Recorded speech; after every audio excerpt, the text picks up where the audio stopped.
قومی اسمبلی میں election act ترمیمی بل کثرت رائے سے منظور، اپوزیشن کا شدید احتجاج۔ قومی اسمبلی کا اجلاس اسپیکر ایاز سعدی کی سربراہی میں ہوا، جس میں چیئرمین قائمہ کمیٹی برائے پارلیمانی امور نے انتخابات ایکٹ ترمیم بل پر کمیٹی کی رپورٹ پیش کر دی۔ اس دوران الیکشن ایکٹ ترمیمی بل منظوری کے لیے قومی اسمبلی میں پیش کیا گیا، جبکہ الیکشن ایکٹ ترمیمی بل زیر غور لانے کی تحریک بھی پیش کی گئی، جسے ایوان نے منظور کر لیا۔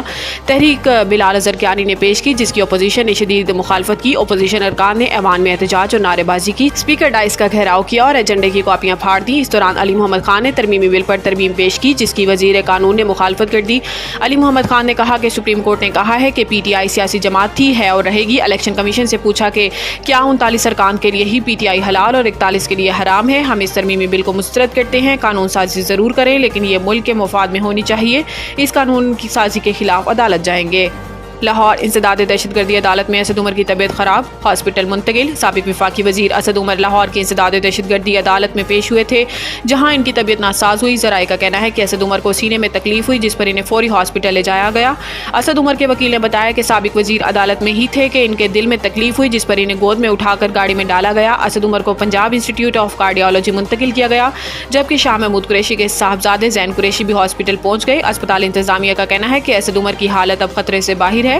بغیر ناشتے بلڈ پریشر کی دوا لینے سے ان کی طبیعت خراب ہوئی۔ انہیں طبی امداد فراہم کر دی گئی ہے، جس پر ان کی حالت بہتر ہو گئی ہے۔ حسینہ واجد نے اپنے ہم وطنوں کو ہی اپنا مخالف بنا لیا، حافظ نعیم۔ سوشل میڈیا پر بنگلہ دیش کی صورتحال پر رد عمل دیتے ہوئے حافظ نعیم نے کہا کہ بنگلہ دیش میں 15 سالہ جبر کے دور اور بھارت نواز حکومت کا خاتمہ ہو گیا ہے۔ حسینہ واجد نے بنگلہ دیش پر بھارت کو مسلط کیا ہوا تھا، جو ہوا وہ تصور بھی نہیں تھا۔ انہوں نے کہا کہ حسینہ واجد طاقت کے زور پر حکمران تھی، انہوں نے اپنے ہم وطنوں کو اپنا مخالف بنا لیا۔ حسینہ واجد نے بھارت کی مدد سے عوام کو اور ان کی آواز دبا کر حکومت کی۔ ان کی فاشسٹ حکومت کا خاتمہ بنگلہ دیشی عوام کی قربانی اور جدوجہد کا نتیجہ ہے۔ امیر جماعت اسلامی کا کہنا تھا کہ دعا ہے کہ بنگلہ دیش کی عوام کی جدوجہد ملک میں استحکام کا سبب بنے۔ بنگلہ دیش میں خوشحالی اور حقیقی جمہوریت کی واپسی کے لیے بھی دعا گو ہے۔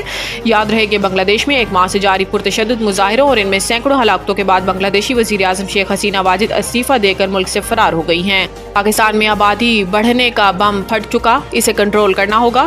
اسلام آباد میں تقریب سے خطاب کرتے ہوئے وزیر خزانہ نے کہا کہ اکتوبر میں سالانہ میٹنگ کے دوران آئی ایم ایف اور ورلڈ بینک میں کلائمیٹ فائنانسنگ پر بات ہوگی۔ آئی ایم ایف پروگرام کی منظوری کے بعد ایگزیکٹو بورڈ سے کلائمیٹ فائنانسنگ پر بھی بات کی جائے گی۔ رواں ماہ کے اختتام تک I M F executive board سے اسٹاف لیول معاہدے کی منظوری ہو جائے گی۔ محمد اورنگزیب نے کہا کہ پاکستان موسمیاتی تبدیلی سے متاثرہ ممالک کی فہرست میں شامل ہے۔ پاکستان کو موسمیاتی تبدیلیوں کے اثرات سے بچنے کے ساتھ آبادی کو کنٹرول کرنا ہوگا، کیونکہ پاکستان میں آبادی بہت زیادہ بڑھ چکی ہے۔ ملک میں آبادی بڑھنے کا بم پھٹ چکا ہے۔